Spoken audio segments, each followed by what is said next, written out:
Hello developers and welcome to the PHP Architect Community Corner. Today we're joined by Logan Lindquist, and where we talk about MergePHP, AustinPHP, and PHP conferences in general. With over 20 years in technology, Logan's journey to become a self-taught programmer began in the 90s. Complemented by programming electives in college, he spent 12 years in various programming roles before founding his own company.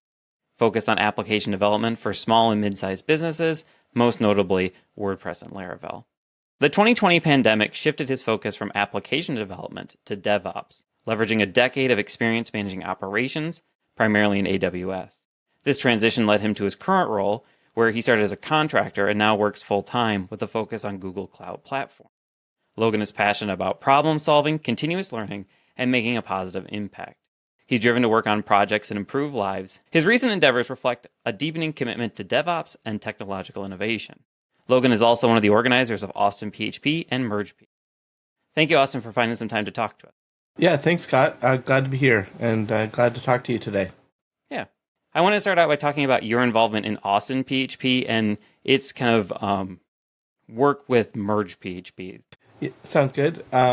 So Austin started in 2002, originally in coffee shops, just kind of in small group. That was the initial version of Austin PHP.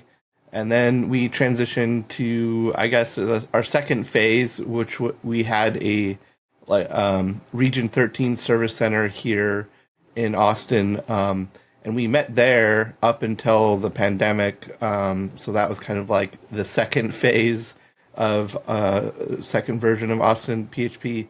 And then once the pandemic hit, we wanted to do virtual, so in person didn't seem feasible. And so we started doing some virtual events kind of on our own initially. And then Ben Edmonds had this idea and kind of got several user groups together. I think it was Ben and maybe Ian. I don't know. My apologies if I'm not getting the attributions correct there, but the original three groups were Boston, Austin, and Atlanta, and then since we've expanded. But that's kind of how we transitioned into doing the virtual events. And the idea with MergePHP was always, we want to do it in conjunction with in-person. So it's not to replace the in-person events. And we've done some hybrid events since then initially, where, Austin will host a in-person event that people can attend. And then we live stream the presentation from the in-person out to all of Merge, so kind of do a hybrid event in that regard, and that's been interesting, and I'd like to see more of the groups do that in the future, have that as an option. So yeah, and I think we've got a lot of fun things planned for 2024, and yeah, I always liked not having to go anywhere. It's a lot less production work, to just sit at the computer and kind of get the stream set up and get everybody organized and get in the Slack and Discord and everything, versus like you got to haul all the video and audio equipment to a location and get it all set up and make sure everybody's good. There's a lot more work involved, I feel like, with in person.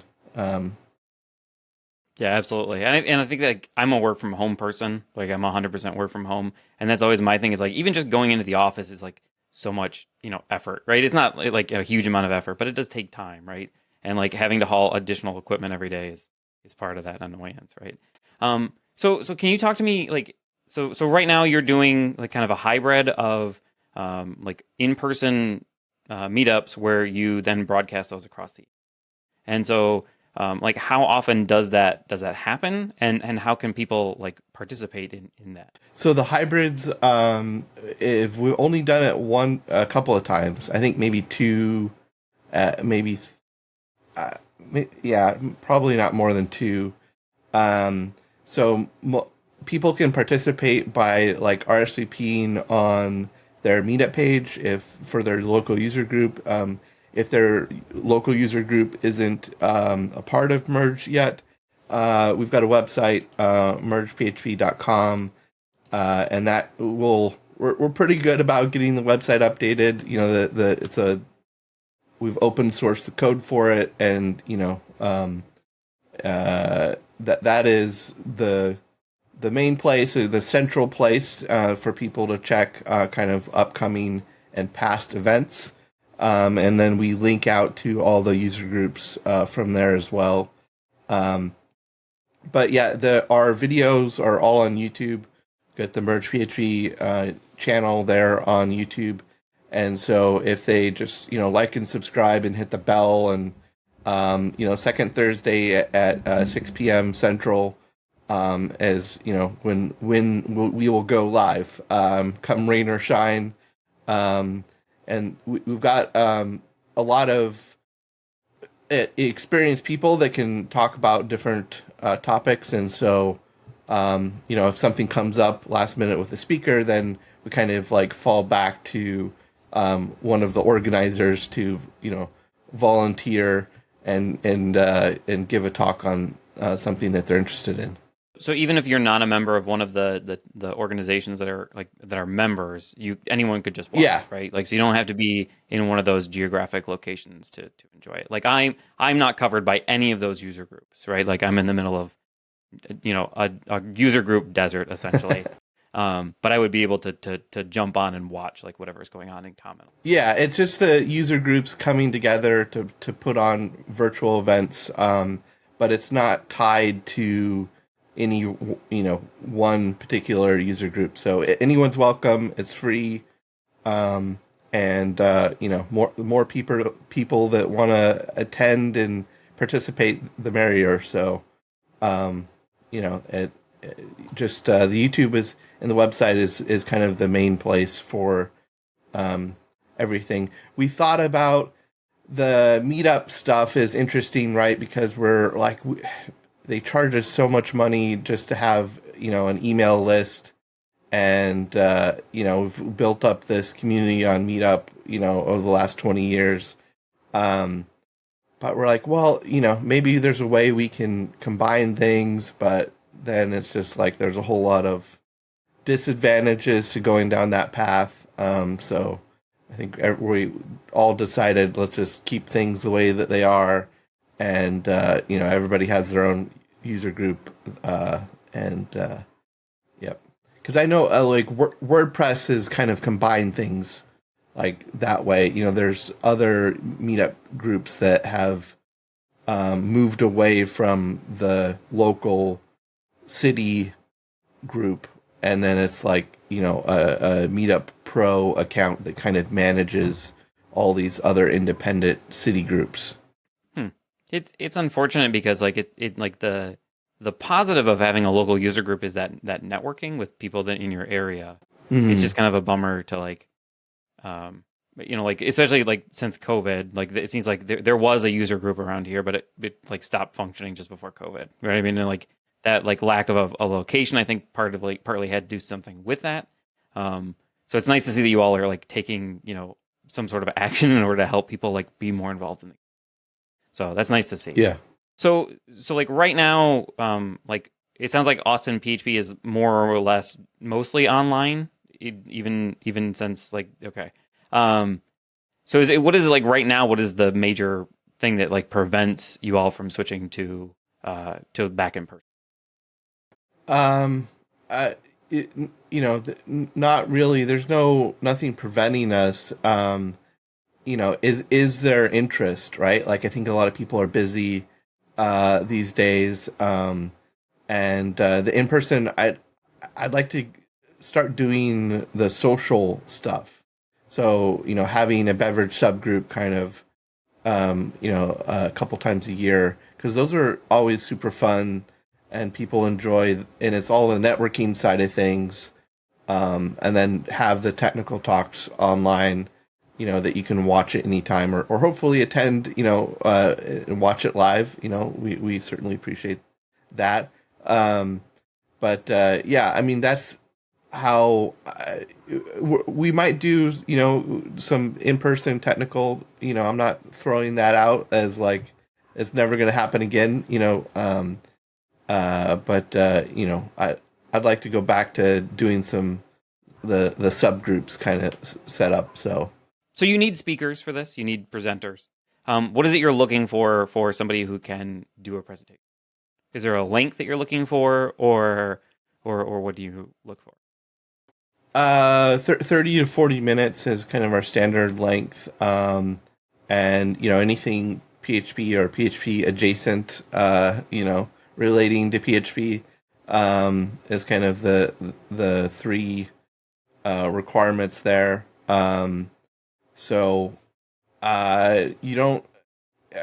Some people do better if they kind of like write it all out. Other people, it. I think there's some flexibility on how you present, right? Like, we could talk about that. That could be a whole nother talk, right? Is how to become a good presenter, because that is certainly a learned skill. I think that anyone can. As long as you're knowledgeable or interested in something, and you can just put in the work and become good at it. Yep, absolutely. We'll be right back with more of Logan after this word from our sponsor. Do you want higher clarity in production but don't have the time to earn a degree in observability? Me too. Forget logs, metrics, and traces. Honeybadger Insights is built around structured events. When you send your application's logs and other events to Honeybadger, you'll unlock the power of Honeybadger's powerful new query language, BadgerQL. Then you can use BadgerQL to ask any questions about your data, convert an event into a metric, and chart your metrics on custom dashboards. You can do all of this on Honeybadger's free plan as part of their comprehensive monitoring suite, which includes error tracking, uptime monitoring, status pages, and more. Speaking of error tracking, did you know that an error is really just a first-class event in Honeybadger? In fact, you can use Insights and BadgerQL to explore all of your existing Honeybadger data in new ways. It's pretty cool. Give it a try today at honeybadger.io. That's honeybadger.io. And we're back with Logan Lindquist. So you also wanted to talk about the state of the PHP in-person conference. What were your thoughts on that? Yeah, I think we've seen some changes over the last 10 years, and it's we've moved to I think less conferences in general, right? Like there's 10 years ago, there was ZenCon, and that was like the big thing. Everybody came together, and now it's more community focused or product focused. It seems like so. It's just interesting how things have changed, and it makes sense. I think in some regards, how the language has evolved over time, in the state of things. So, yeah, I mean, I hope that we can continue doing the regional stuff. I really enjoy, those. We've got one here in Austin. There's one in San Diego, and I believe that there's a few in the Northwest. Europe has got a ton going on. There's always a lot going on in Europe, yeah, it's. What are your thoughts on kind of like the general? I know like Laracon is pulls in huge numbers, so that's good to see. I'm like a newbie to the conference scene. Like I went to a couple conferences before the pandemic, and then I've been to a couple conferences after the pandemic. So I'm not like the best person to ask, right? Is like, how is this going? But I definitely see that like just from online chatter, like the Laracons have ballooned. Like there are multiple of them now, as opposed to like, I don't know if there were one or two like a couple of years ago, but now there's like an India and I can't even keep track of them all. Like there's a bunch of those, right? So I think like there's a good chance that those have kind of stolen the funding for like the smaller ones. Like I know like there used to be one in Michigan, PHP Detroit, which went under. And I contacted the person. I said like, what's going on with this? And they're like, we just couldn't get funding. We just couldn't find sponsors to make it happen. And I think that's like the same thing that happened with Midwest PHP, which is like the other conference that I was kind of involved in. And it really takes, somebody like PHP Architect to step up and like help do tech, right? Like there without John and Eric, like pushing that forward. I don't know that what else we would have floating around here other than Longhorn, which is another great option. Yeah, I think it's important that we support PHP Tech and the community in that way, so that these conferences that can still continue to happen. There's just so much good networking, and it's like you're like, oh, my friends from the conferences that I go to, it's once or twice a year, like so. It's good to see everybody, I think there's a lot of benefits to that the conferences can continue and grow. And I know a lot of people have, like they'll, you have all these smart people in the room, and you think about like, oh, I wish this thing would exist, or oh, and so there's stories that come out of these conferences, like, or people are hacking on their side project in the hallway, or up in the hotel room, and just getting like all sorts of like really productive work done, and things created for the community at these conferences. So I think that the conferences are important for the people, but it's also important for the language as well. Right, absolutely. And I think it's interesting to me because I met Ben. I was lucky enough to meet Ben Ramsey at Tech, and like Ben Ramsey is like one of these people where I use his package, one of his libraries, like every day. Right, I'm always making UUIDs every day, and so I'm always seeing his name pop up in my source code like over and over and over again. So it's really like an interesting like facet of the conference space is that you can go and find the people and talk to the people who are maintaining the pieces of the software that our software would fall apart without. Yeah.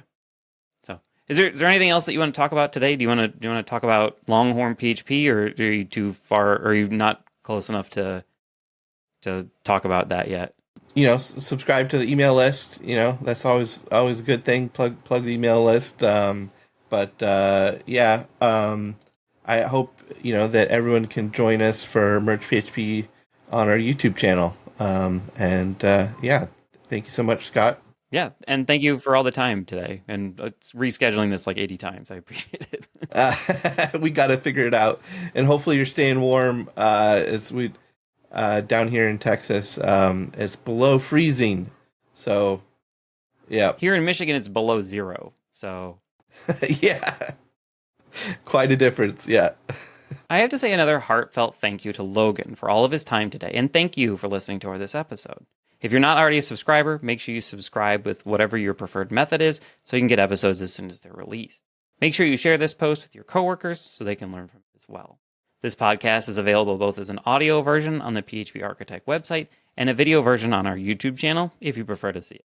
This is Scott Keck-Warren for the PHP Architect Community Corner, reminding you to keep listening, keep coding, and keep reading.